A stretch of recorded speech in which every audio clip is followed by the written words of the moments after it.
Hey YouTube, it's that nerd Ryan here with the second to last installment of our journey through the series of Pokemon with the ALOLA region. This region encompasses the games of Sun, Moon, Ultra Sun, and Ultra Moon. With this being the 7th game of the generation of games, as well as being the second using 3-dimensional models, we have a lot to cover today, so let's get right to it. Today, instead of talking about the starters first, let's talk about the design of the region. The ALOLA region is heavily designed and based off of the tropical paradise of Hawaii, which is fairly easy to tell. ALOLA is an archipelago consisting of 4 islands and 1 artificial island of the Aether Paradise. You start out on Mele Island and are moved along until you end up on Pony, being the last island that you visit. I do have to say, though, that Ula Ula Island is probably my favorite of the 4, mainly due to the massive mountain at the center of the island. Though it is kind of a small area, it does change the feeling of the game. I remember spending a lot of time catching the different mini-or forms there as well.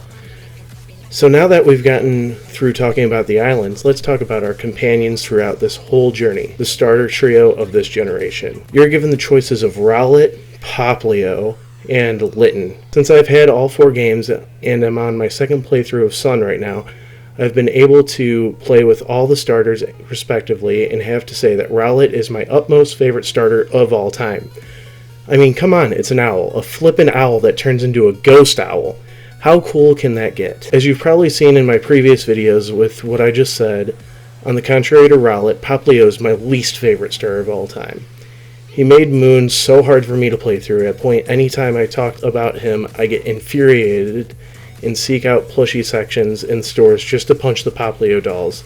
They need to know their place. After our starters, of course we have to talk about the great selection of the 86 new Pokemon, as well as the 13 new Alolan forms to some Kanto Pokemon. Some of my favorite Pokemon from this section are Rockruff, Palossand, and Mimikyu.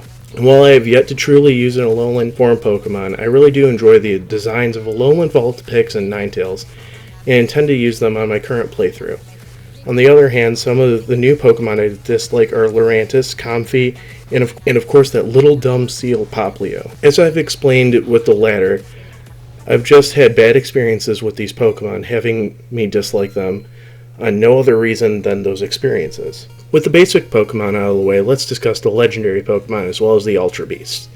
I do have to say that with this generation, I found almost all of them disappointing. While I do like Solgaleo and Luna, the Tapus and the other UBs extremely lackluster and are sort of bland. While the idea of having extra-dimensional Pokemon is extremely cool and is an interesting take on the recently established multiverse, I feel that the designs could have been a little more out there and even more realistic to animals we have in our world. For example, there should have been a new type specifically for Ultra Beasts that would treat as a normal type Pokemon with no weaknesses or strengths, known as a question type, almost like the curse move, or a mystery type, because what would be a different dimension would probably not have the same type of Pokemon as ours. I don't know if it would have been too much work, but I still feel it would have been a better idea than Roid Mosquito or Paper Blade.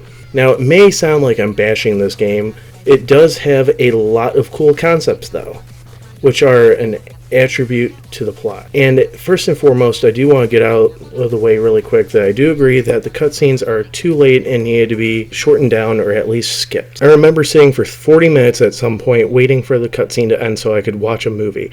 And I gotta go to a later showing because of this damn game. I don't remember what the movie was, but I remember it having more people in the theater because it was at a primetime showing instead of the early morning showing. But other than the cutscenes, I think the story is pretty entertaining and follows a new interesting concept of trials and kahunas to face it, instead of 8 gym leaders. For those who don't know, instead of running through the run-of-the-mill gym against a gym leader, you face off against totem Pokemon or kahunas, which are usually led by a sort of trial of some sorts.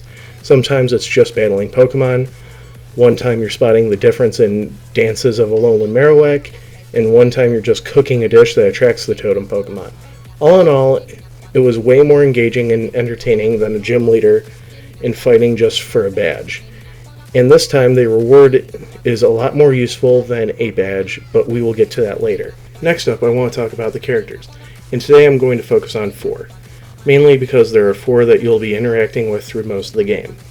First off is Hao, your carefree rival. In all honesty, I can't stand him. I honestly miss the old days where you had the jerk rival, but due to how much I hate Hao, it feels so much more satisfying to take him down. As of recording this, I'm actually lost to him recently and was so upset I shut off the game and haven't played it since. Next we'll talk about Lily, and she's okay. I like her arc for being a shy and fearful girl to being somebody that's confident enough to start her own journey and do her own thing. But even with that, I feel that some of the things she gets herself into are completely avoidable. We also have Gladian, who is the other sort of rival. All I have to say about Gladian is if you like Shadow the Hedgehog, but you think that he needs a little bit more arthritis, then you'll love Gladian.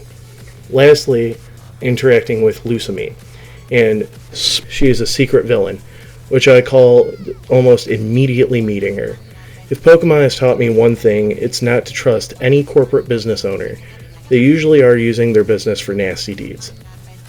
Like Lily, I find Lucamine a little I guess I like that both her and Guzma realize that they've made a mistake at the end and try to fix things, but still it's ruined by me figuring out that she was the villain right away. Also, I want to bring up Team Skull really quickly. I feel like they were mostly a joke, in fighting and in cutscenes, and I couldn't take them seriously at all.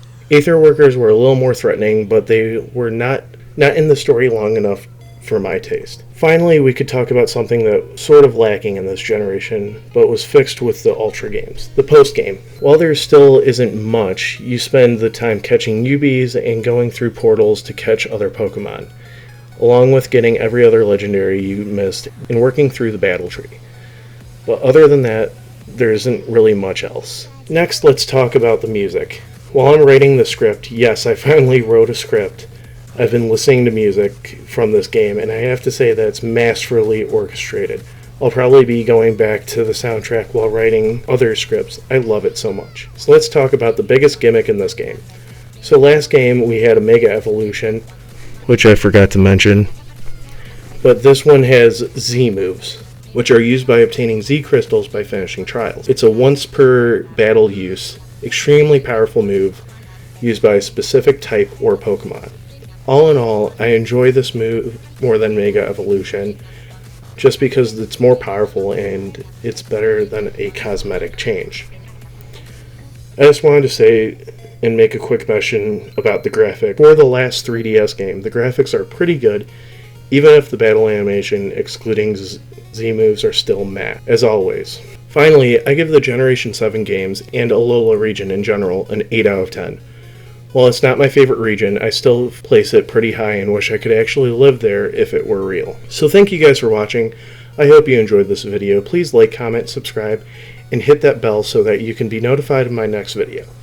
Remember, I upload a vlog every Thursday and a video like this every Saturday. Next week there will be a Star Wars video, so I hope you guys will enjoy it and come back for more. Next month we'll be concluding the series so far with the Galar region and Isle of Armor. And this has been It's That Nerd Ryan saying that we're all Pokemon masters on the inside.